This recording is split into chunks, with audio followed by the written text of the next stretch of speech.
Moi, ça fait 60 ans que je parcours les calanques. Non, ça ne lasse jamais, c'est une merveille.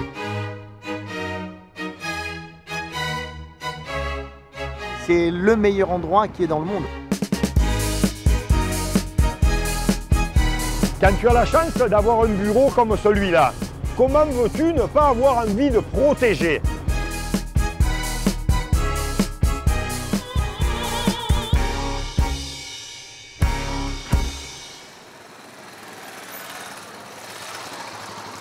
Lionel Franc, dit Loulou, est un enfant du pays. Là, elle va être transparente, ça va être un bonheur. Il a grandi à Cassis, aux portes des Calanques, et n'a jamais quitté la région.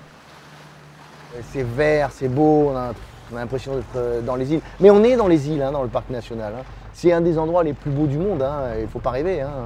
On a une chance inouïe, quoi. Et alors pour le plongeon, on éclate, quoi, toute l'année, quoi. Loulou est un passionné, champion du monde de plongeon de haut vol. Un sport extrême qu'il pratique sur ses falaises depuis 30 ans.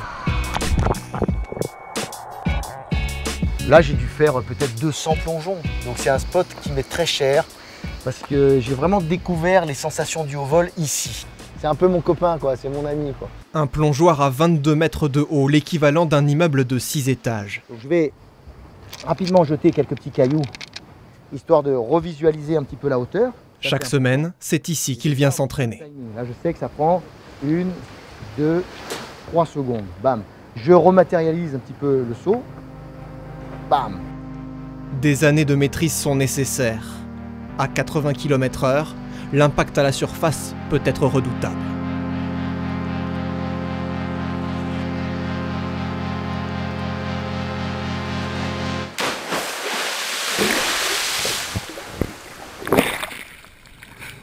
On a des centaines d'hectares avec des plongeons qui peuvent être très très hauts. On a une chance inouïe, on ne se rend même pas compte. Beaucoup de gens ne profitent pas assez de ce parc national, qui est très très beau. Le massif des Calanques est devenu parc national il y a 5 ans, le plus récent de France. Ces jeunes, la plupart en service civique, vont passer une saison à sensibiliser les visiteurs à la protection de l'environnement aux portes de Marseille. Alors, vous avez vu des dauphins? Et non, malheureusement. Et pour Alain Mante, le garde-moniteur, beaucoup de travail reste à faire. C'est un site qui sert quasiment de parking et puis on voit ces habitats qui sont d'intérêt très fort, qui se retrouvent piétinés soit par les piétons, soit par les véhicules. Et donc on voit bien en face l'impact des stationnements sur la végétation. Cette zone, la plus aride de France, recèle pourtant une flore exceptionnelle. Les Marseillais qui viennent ici depuis leur enfance ont toujours vu ces plantes-là, sans savoir la valeur qu'elles représentaient au niveau national, parce qu'on les retrouve qu'ici. Donc quelque part, c'est un peu leur trésor. Personnellement, ça me donne plus de motivation pour faire mon boulot, du coup, pour sensibiliser les gens. On découvre quelque chose qui est extraordinaire et on ne s'attend pas du tout à trouver ça quand on passe les portes de Marseille, quoi. Au bout des falaises, la Ciotat. Gérard Carodano sort en mer pour une pêche plutôt insolite. Ce soir, avec ses lampes électriques, il va chercher à attraper des larves de poissons. C'est un filet avec un réceptacle pour récupérer les post-larves qui vont arriver de nuit. La lampe va attirer les organismes marins et le matin, au lever du jour, le seul endroit pour se cacher des prédateurs, c'est le piège. Des pièges que cet ancien braconnier met maintenant au service d'un projet scientifique de recensement des espèces. Nous, les pêcheurs, on n'est pas là que pour prélever, sans se soucier de l'impact qu'on peut avoir. C'est en protégeant qu'on peut arriver à prélever mieux, avec une meilleure qualité. Moi, tous les jours, je me dis que j'ai de la chance, quoi. Et je veux que les générations futures puissent encore profiter de ce que la nature a la gentillesse et le bienfait de nous donner, quoi. Demain, il reviendra relever ses pièges. Gérard espère y trouver les signes d'une abondante vie sous-marine.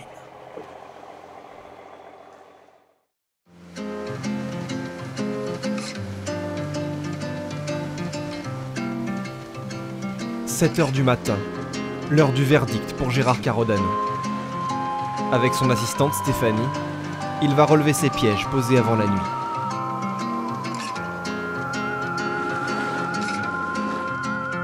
On va retirer les pièges, on va vider les larves dans une glacière. Oui, il y a des picarelles. C'est les plus petites larves, là, il y en a plein. Ces larves de poissons, il les pêche chaque jour pour le compte de l'Agence de l'eau. Un suivi scientifique des espèces marines sur plusieurs années. On va pouvoir contrôler si on a des recrudescences, si on a des raréfactions. Ça nous aide à essayer de faire en sorte que ça continue et que nos enfants puissent profiter au moins autant que nous de ce qu'on a la chance de voir et de vivre, quoi. À La Ciotat, Gérard est connu pour son activité de pêcheur, mais lui ramène toujours ses poissons bien vivants. Dans ces bassins, des dizaines de spécimens de Méditerranée destinés à des aquariums et musées européens. Certains sont devenus des stars planétaires. Vous vous souvenez de Paul Le Poulpe, le devin du mondial de football en 2010. Paul Le Poulpe, qui est devenu le pronostiqueur le plus célèbre du pays, et jusqu'alors, l'animal ne s'est jamais trompé. 85% de ses pronostics sur les résultats des matchs s'avèrent exacts. Et ça fait bien rire Gérard. Paul Le Poulpe, c'est un grand tournant dans ma carrière. Mais bon, Paul Le Poulpe, il n'avait rien de particulier. Et s'il aimait le foot autant que moi, je te garantis que c'est même pas la peine de rêver. Autour des Calanques, la Méditerranée abrite 60 espèces marines protégées. Plusieurs zones y sont interdites à la pêche. Oh ben là, c'est surtout la surveillance des zones de non-prélèvement, c'est la surveillance du braconnage. Ouais. Les gardes du parc national assurent chaque jour des patrouilles en mer pour dissuader les pilleurs. Derrière ces bouées, un sanctuaire pour les poissons. La personne qui vient pêcher là-dedans vient voler un petit peu tout le monde, comme quelqu'un qui révolue dans une banque, quoi. C'est piller la ressource que tout le monde s'efforce de protéger. Certains plaisanciers ignorent aussi l'interdiction de jeter l'ancre dans les calanques pour protéger la végétation sous-marine. Bonjour, Parc national des Calanques. Vous êtes mouillé en zime, zone interdite au mouillage. Je sais visiblement qu'il y a, et je ne tiens pas sinon je dérape. Je veux pas savoir, vous sortez de la zone. Vous êtes en zone interdite, vous sortez de la zone, point. Et on a un rôle, on a une mission de police qui prend à peu près 40% du temps des gardes moniteurs. Braconnage, négligence, incivilité. Inévitable depuis que les calanques attirent 2 millions de visiteurs chaque année. Mais le plus grand danger, c'est celui des incendies. Il y a un an, un adolescent de 15 ans déclenchait un feu de forêt au sud de Marseille. 300 hectares du parc national des Calanques partaient en fumée. Le maître principal Hugues Salle s'en souvient comme si c'était hier.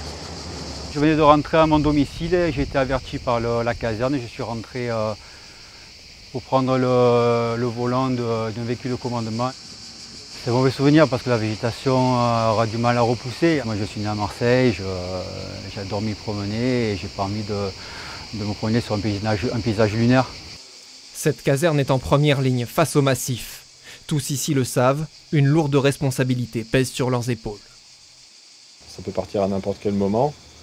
C'est comme un gros joyau de Marseille et on est un peu chacun des gardiens des Calanques.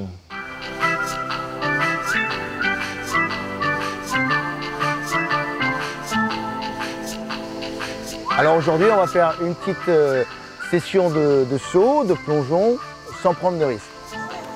Loulou, le plongeur de haut vol, enseigne aux enfants sa discipline, avec des plongeoires à partir de 2 mètres de haut.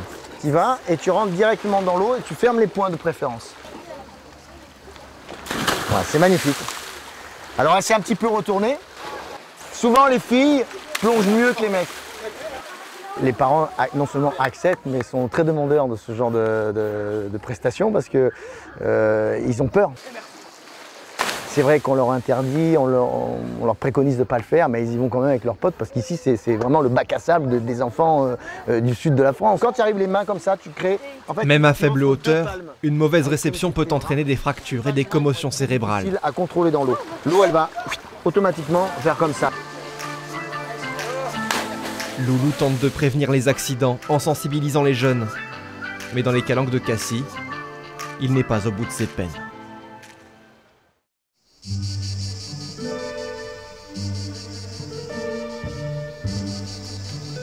Certains tiennent le massif des Calanques pour le paradis des randonneurs. L'aiguille de Sorgno avec le bec. On se lâche pas, on est toujours émerveillés. Daniel Gondran y a tous ses souvenirs d'enfance, même si depuis, beaucoup de choses ont changé. Là, à Rio, moi ça fait 60 ans que je parcours les Calanques. Sorgno, je l'ai connu, on ne voyait pas le ciel. Hein. En bas, il y avait la pinède, tout boisé. Quoi. Maintenant, après 3-4 incendies, bon, moi je dis c'est la lune. Les Calanques ont aussi leurs artistes. Ces retraités sont des baliseurs bénévoles. On est surtout des amoureux des Calanques et bon, on essaie de rendre un peu aux Calanques ce qu'elles nous donnent et en même temps d'aider les gens à découvrir ce paysage magnifique. Bonjour, ça fait plaisir de vous voir, c'est sympa.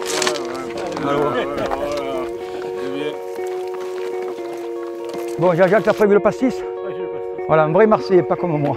À nos Calanques et qu'elle brûle pas. Un pique-nique au sommet, À la cause des Calanques. une petite heure d'extase et une vieille tradition pour Daniel et ses amis. Ah, c'est mon jardin. Quand nous venons ici, nous sommes dans nos souvenirs. On faisait ça tous les dimanches. Hein. Et maintenant, les enfants ont grandi, il y a les petits-enfants. Malheureusement, les petits-enfants, ça ne marche pas. C'est les jeux vidéo, les tablettes, les manettes, les portables. Et pour les faire marcher, c'est la croix et la bannière. Quoi. Plutôt que la randonnée, les ados d'aujourd'hui préfèrent les sensations fortes.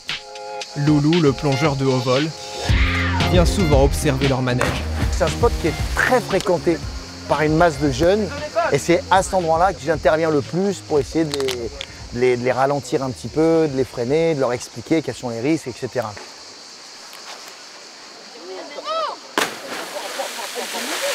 Ça, c'est un mec dangereux. Alors lui c'est l'exemple typique du mec un peu fou, quoi. Oh, je me suis tué. Ben oui. Mais tout à l'heure, je l'ai fait, j'ai bien sauté. Et là, Ben là, en fait, on a rajouté un peu. Du coup, quand tu arrives comme ça, tu vois, ta jambe se lève. En fait, elle peut se lever jusque là et elle est tapée dans ta figure ici. En tapant dans ta figure, tu peux tomber dans les vapes. Et après, tu vas au fond d'eau. En fait, là, il y a des tas de gens qui se noient ici. Puis une fois que tu as plongé, que tu as parlé un petit peu avec eux et que tu sens qu'ils ont assimilé les choses, ils sont plus dans le respect, dans le remerciement, puis ils sont à l'écoute. Mais c'est bien aussi de leur faire un petit peu peur et de leur dire qu'il y a des gros risques dramatiques.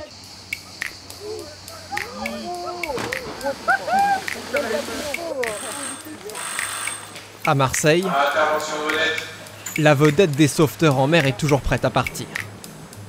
Les Calanques sont un milieu difficile pour ces marins-pompiers. C'est un terrain du coup qui est moins accessible au secours, d'où l'importance d'avoir des sections opérationnelles qui connaissent les lieux, qui s'entraînent régulièrement.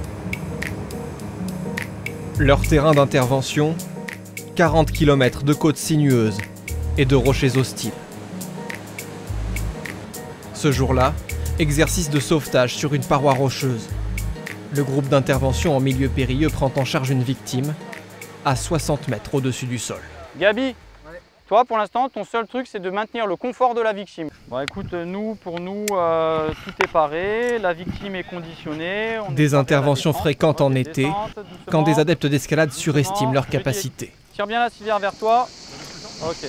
on a parfois des gens qui sous-estiment le côté montagnard des Calanques, c'est-à-dire qui pensent être dans des parois aseptisées avec des équipements bien nickel de partout, c'est pas le cas.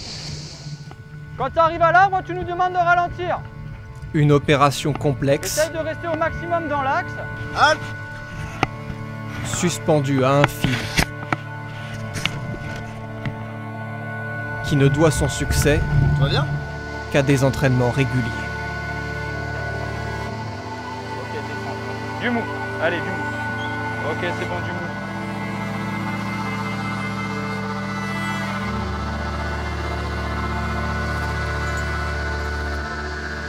Mais à peine l'exercice terminé, la vedette doit repartir. Elle vient d'être appelée pour un sauvetage, et cette fois, ce n'est pas un exercice.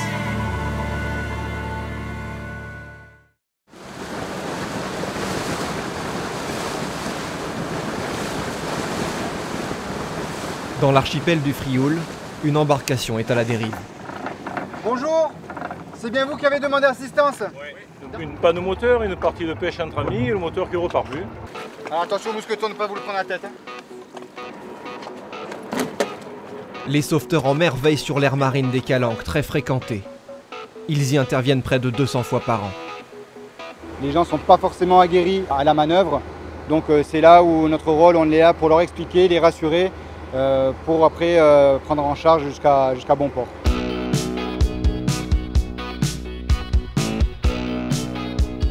À La Ciotat, c'est jour de marché chez Gérard Carodano. C'est le gros ça, non? C'est le gros ça. Les biologistes d'un aquarium géant du sud de la France sont venus lui acheter des poissons. Regarde, oui. On est au supermarché des poissons vivants. Souvent on a des surprises parce que des fois la veille de notre visite il fait une sortie pêche en mer et il nous ramène quelque chose d'insolite. Pour pêcher ces poissons, Gérard enfile lui-même une tenue de plongée. Il commence par les piéger dans un grand filet. Ici, des anthias qui vivent en Méditerranée par 40 mètres de fond. Un par un, il les glisse dans une grande bonbonne de plastique qu'il remontera par paliers, mètre après mètre, pendant 2 jours, pour éviter aux poissons tout accident de décompression. C'est des techniques à maîtriser pour remonter les poissons dans des bonnes conditions et réussir à les réacclimater derrière dans des cuves et les faire tenir, et qu'ils mangent, etc. Il n'y a pas beaucoup de gars qui arrivent à faire ça. Dans ces bassins, les poissons se sont habitués à la présence humaine les plus grosses, elles sont là, hein. Et se laissent manipuler de bon gré. Comme cette roussette, un petit requin qui pourra bientôt être observé dans un aquarium marin.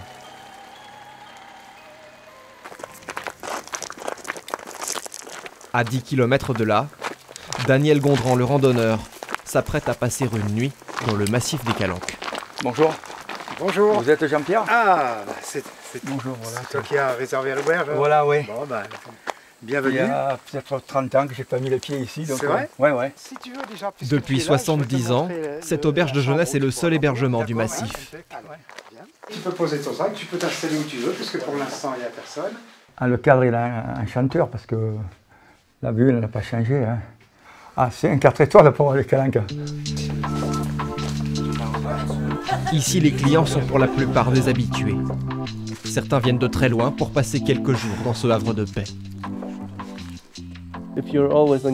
Quand on est toujours sur son portable, c'est l'endroit idéal pour faire une vraie coupure. Il n'y a pas de douche, il n'y a pas de... La lumière à 23h, on éteint tout. On a quelque chose de commun tous ensemble parce qu'il y a ces conditions-là.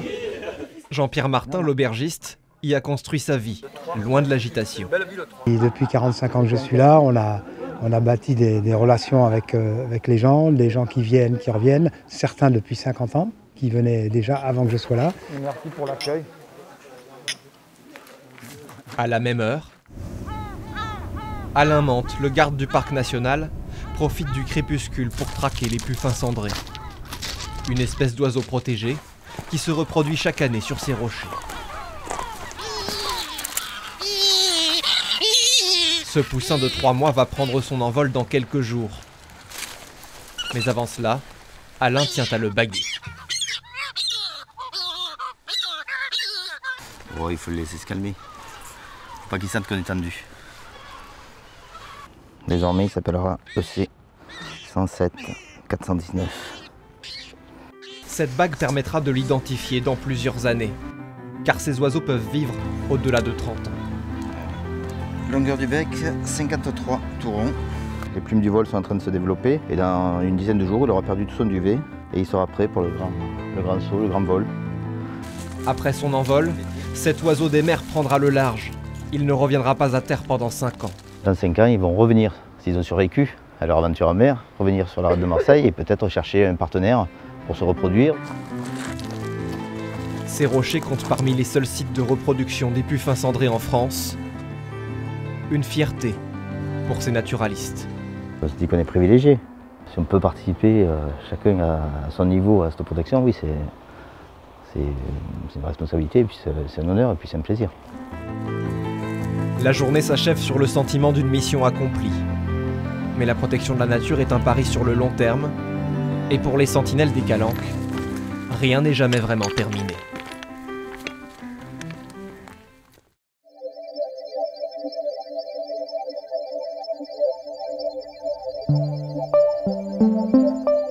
À l'auberge de jeunesse des Calanques, Daniel Gondran, le randonneur, est le premier debout.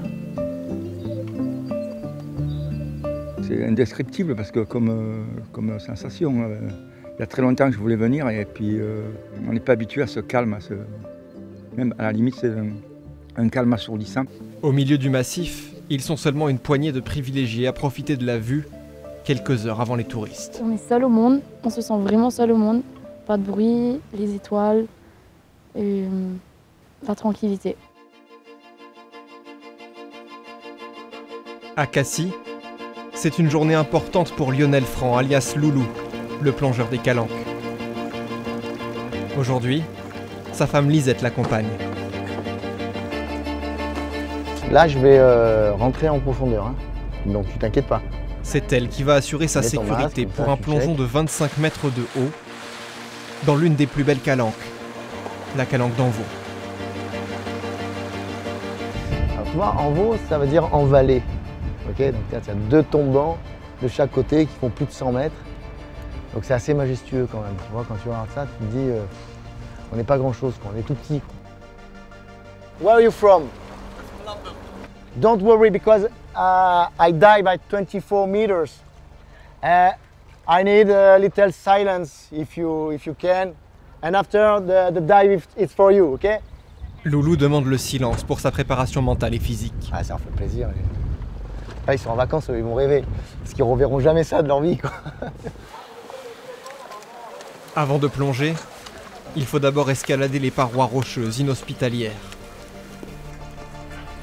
S'échauffer pour préparer les muscles à l'impact. Se concentrer sur chaque étape du plongeon. Pour les écoutes 5 minutes, tu peux te mettre à l'eau. Et là, c'est juste un petit travail de respiration parce que le palpitant s'emballe un petit peu par rapport à la peur qui t'envahit. Loulou n'a pas le droit à l'erreur. À cette hauteur, un plat équivaudrait à une chute de 13 mètres sur une dalle de béton.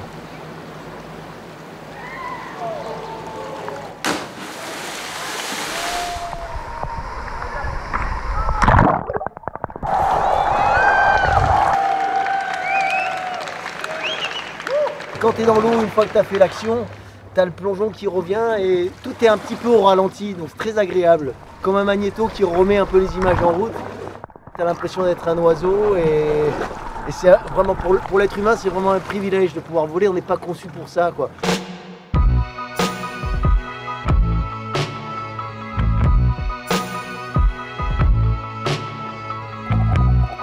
Dans les bassins de Gérard Carodano, les raies pastenagues ont grandi.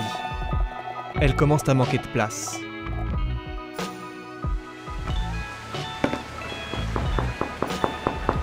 Alors le pêcheur se prépare pour une sortie insolite.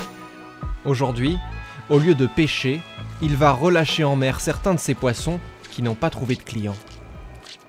Je leur ai donné à manger tous les jours depuis des mois et tout. Je ne me vois pas les mettre dans la bouillabaisse. On a une déontologie et le poisson qui rentre vivant ici doit ressortir vivant. Gérard prend la mer avec son petit-fils, pour une zone où les poissons qui s'étaient habitués à la captivité seront susceptibles de retrouver des congénères et de s'acclimater rapidement.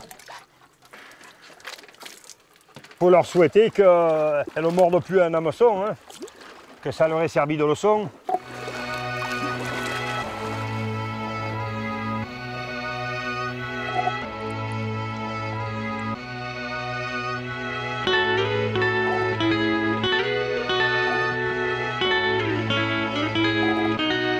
Et s'ils communiquent entre les poissons, quand ils arrivent au fond, qu'ils racontent à leurs collègues, j'ai été racheteur avant, d'un bassin, il y avait plein de... Je crois qu'ils les croient les autres.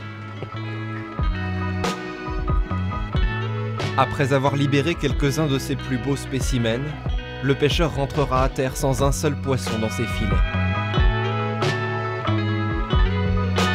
Mais avec la satisfaction d'avoir, comme Loulou, Daniel et les autres, rendu les calanques un peu plus belles.